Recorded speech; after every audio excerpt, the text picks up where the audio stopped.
Hello guys, I am Nisha.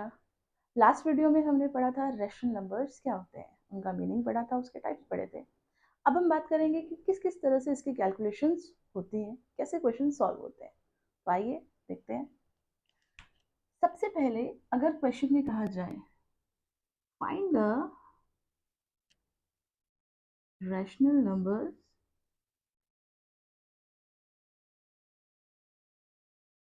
Between between मतलब किसी भी दो डिजिट के बीच में निकालना होगा। फॉर एग्जाम्पल हम निकाल लेते हैं 2 एंड 3 के बीच के रैशनल नंबर्स कितने निकालने हैं। फॉर एग्जाम्पल मान लीजिए 5 निकालने हैं।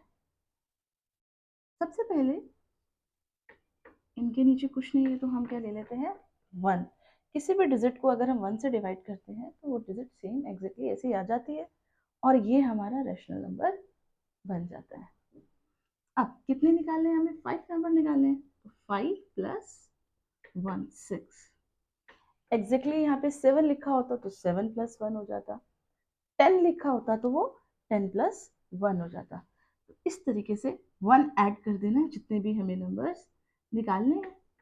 उसके बाद जो भी हमारे डिजिट्स हैं हम उन्हें मल्टीप्लाई कर देंगे। जो हमारा ये 6 आया, अब इसको सॉल्व करिए। 2 6 12, 6 1 6, 3 6 18, 6 1 6। अब आप इसके बीच के नंबर्स बता सकते हैं क्या क्या आ रहा है। 13 अपॉन में 6, 14 अपॉन में 6, 15 अपॉन में 6, 16 अपॉन में 6 एंड 17 अपॉन में 6। तो ये हमने निकाला जब क्वेश्चन में हमें बोला हो रैशनल नंबर्स हमें निकालने हैं।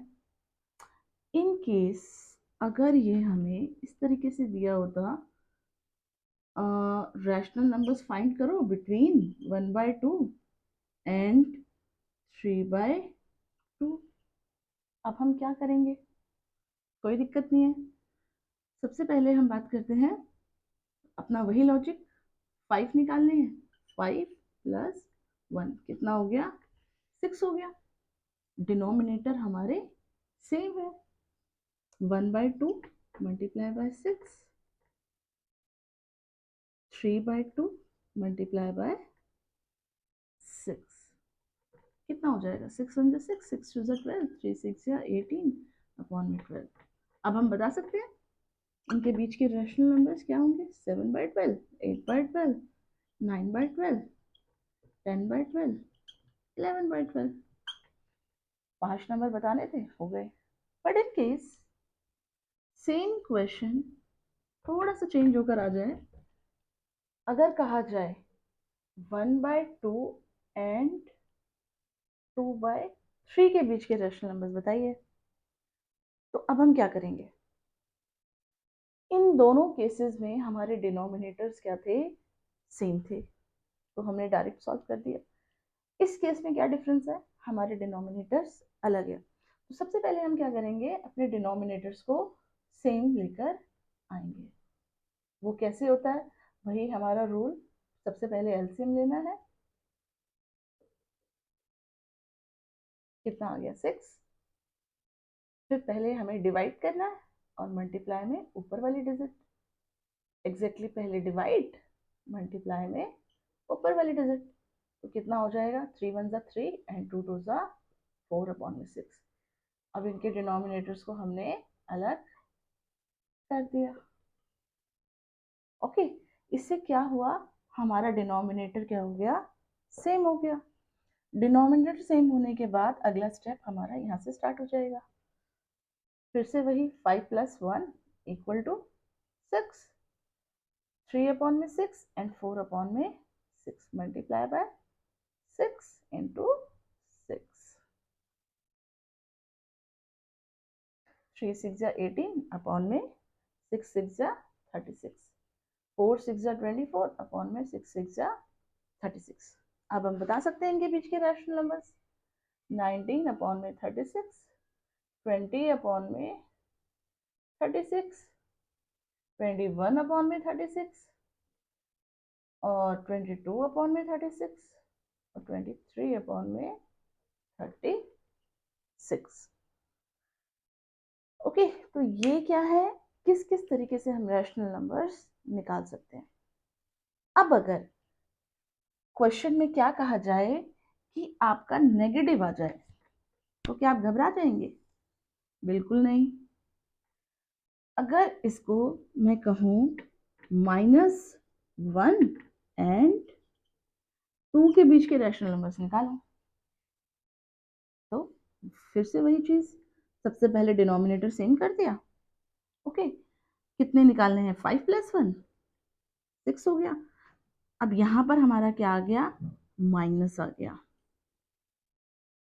माइनस के केस में बस हमें क्या ध्यान रखना होता है, ये हो जाएगा -1 अपॉन में 6 और ये हो जाएगा 2 6 12 अपॉन में 6। अब -1 और 12 ये नेगेटिव वैल्यू है और ये पॉजिटिव वैल्यू है, इनके बीच के नंबर्स बताने हैं। -1 कब आएगा? यहाँ -1 आता है, ये फॉर एग्जाम्पल ये हमारी नंबर लाइन है, यहाँ पर आते हैं हमारे सारे नेगेटिव नंबर और यहाँ आते हैं हमारे सारे पॉजिटिव नंबर। अब -1 तो हमारा ये रहा, अब 12 कहाँ आएगा हमारा? मान लो यहाँ कहीं आगे जाके हमारा 12 आएगा। अब इनके बीच में ये सारे जो नंबर्स हैं ये सब हमारे रैशनल नंबर्स होंगे। अब हम बता सकते हैं, 0 को भी ले सकते हैं, आप किसी को भी ले सकते हैं। फॉर एग्जाम्पल 1 2 3 4 5 यानी कि 1 अपॉन में 6, 2 अपॉन में 6, 3 अपॉन में 6, 4 अपॉन में 6, 5 अपॉन में 6, हो गए 5 नंबर, कोई भी बता सकते हैं। तो बस नेगेटिव के केस में हमें ये ध्यान रखना है, एक नंबर लाइन ड्रॉ करके उसके बीच के जो नंबर्स होंगे सिर्फ वो हमें बताने हैं। अक्सर जो मिस्टेक होती है वो नेगेटिव पॉजिटिव के बीच में होती है, तो ये चीज़ आप ध्यान रखिएगा, फिर कोई मिस्टेक नहीं होगी। Got it? तो ये वाला केस कब है? जब हमें रैशनल नंबर्स निकालने थे। अब हम सीखेंगे अगला टॉपिक जिसमें हम क्या सीखेंगे, नंबर लाइन पे हम रैशनल नंबर्स को कैसे ड्रॉ करते हैं।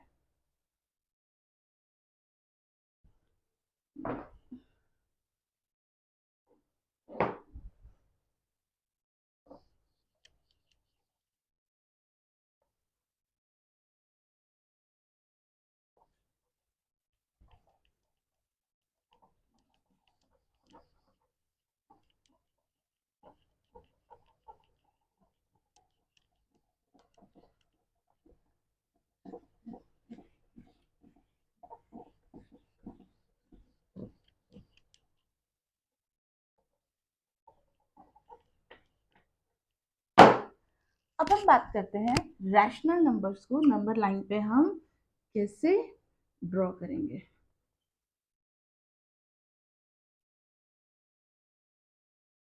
नंबर लाइन, इसके नाम से ही क्लियर हो रहा है, जो लाइन नंबर को शो करती है। For example this is the line, यहाँ हमारी सारी पॉजिटिव वैल्यू आती है, यहाँ हमारी सारी नेगेटिव वैल्यू होती है। 1 2 3 4 5 6, माइनस का 1, माइनस का 2, माइनस का 3, माइनस का 4, माइनस का 5 एंड माइनस का 6। कोई प्रॉब्लम? ये होती है हमारी नंबर लाइन। अब जब कभी भी हम नंबर लाइन को सॉल्व करते हैं रैशनल फॉर्म में तो दो चीज़ें होती हैं। फॉर एग्जाम्पल, या तो हमारा डिनोमिनेटर जो है छोटा होगा, हमारा न्यूमरेटर क्या है? छोटा है, और डिनोमिनेटर क्या है? बड़ा है। ये पहला केस है। या फिर इसका उल्टा हो जाएगा, 3 अपॉन में 1, जहां पर हमारा न्यूमरेटर बड़ा है और डिनोमिनेटर क्या है? छोटा है। सबसे मेन फोकस आपको अपने डिनोमिनेटर पर ध्यान रखना है, डिनोमिनेटर बड़ा है या छोटा। अगर डिनोमिनेटर बड़ा होगा तो हमेशा हमारी वैल्यू 0 से 1 के बीच में ही आएगी, हमेशा। जब कभी भी डिनोमिनेटर हमारा क्या होगा? बड़ा होगा, तो हमें ज़्यादा मेहनत करने की ज़रूरत ही नहीं है। अगर मुझे 1/3 को रिप्रेजेंट करना है नंबर लाइन पे, मुझे पता है मेरी वैल्यू 0 से 1 के बीच में आएगी। डिनोमिनेटर जितना होता है उसे हम उतने ही पार्ट में डिवाइड कर देते हैं। 3 है तो 1 2 और ये 3, 3 पार्ट में डिवाइड हो गया। ऊपर कितना है? 1 है। 1 कहाँ आएगा? यहाँ आएगा। So this is the 1 upon में 3। सिंपल। एग्जैक्टली इसी तरीके से यहाँ कुछ और डिजिट होती। फॉर एग्जाम्पल हम मान लेते हैं यहाँ होता हमारा 3 अपॉन में 7। क्या है? 3 अपॉन में 7। यहाँ पर भी क्या है? हमारा डिनोमिनेटर बड़ा है और न्यूमिनेटर हमारा छोटा है। हमें पता है हमेशा जब कभी भी डिनोमिनेटर बड़ा होगा तो हमारी वैल्यू 0 से 1 के बीच में लाई करेगी। डिनोमिनेटर कितना है? 7। तो सबसे पहले हम इसे 7 पार्ट में डिवाइड कर देंगे। 1 2 3 4 5 6 और एक ये 7। Got it? ऊपर कितना है? 3 है तो 1 2 3। यहाँ से काउंट नहीं करना, फर्स्ट पार्ट हमारा यहाँ आ रहा है 1 2 3। यहाँ एरो डालिए और ये हो गया हमारा 3 अपॉन में 7। इस तरीके से हम रैशनल नंबर को नंबर लाइन पे शो करते हैं। ओके, ये बात तो कब थी? जब हमारा पहला केस यानी कि डिनोमिनेटर क्या है? बड़ा है और न्यूमिनेटर छोटा है। अगला केस जब हमारा न्यूमिनेटर बड़ा होगा और डिनोमिनेटर क्या हो? छोटा होगा। तो हमें सिंपल कुछ नहीं करना, सिर्फ एक चीज ध्यान रखना, हम इसको डिवाइड कर देंगे। डिवाइड हो रहा है, कितने पे जाएगा? 3 पे जाएगा। सिंपल। ये हमारा 0 1 2 3 क्या है? 3/1 कहाँ आ जाएगा? यहाँ आ गया।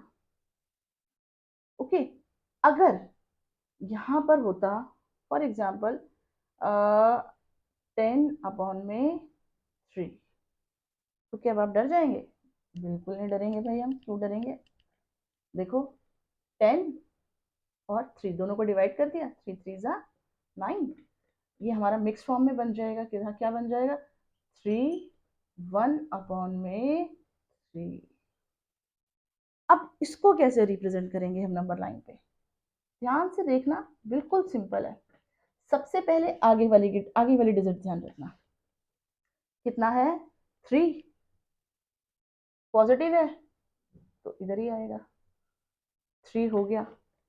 3 के बाद वाली डिजिट है यानी कि 3 और 4 के बीच में ही लाई करेगी ये डिजिट हमेशा। यहाँ जो भी डिजिट होती है वो और एक नंबर और एक्सटेंड कर देना, उसके बीच में ये नंबर लाई करेगा। 3 तो हम पहुंच गए जी, ठीक है। 3 के बाद आएगा फिर से। यहाँ पर हमें अपना वही वाला लॉजिक देखना है। 1/3 है, डिनोमिनेटर 3 हो गया तो इसको 3 पार्ट में डिवाइड कर दो। 1 2 3। ऊपर कितना है? 1, तो 1 कहाँ आएगा हमारा? यहाँ आएगा। तो यानी कि ये डिजिट हो जाती है हमारी 3 1/3, या मैं इसको बोल सकती हूँ 10 अपॉन में 3। तो जब कभी भी हमारा डिनोमिनेटर छोटा होगा तो हमेशा सिंपल पहले डिवाइड करना है, मिक्स फॉर्म में आएगा और उसको हमें इस तरह से रिप्रेजेंट करना होगा। क्लियर है? ओके।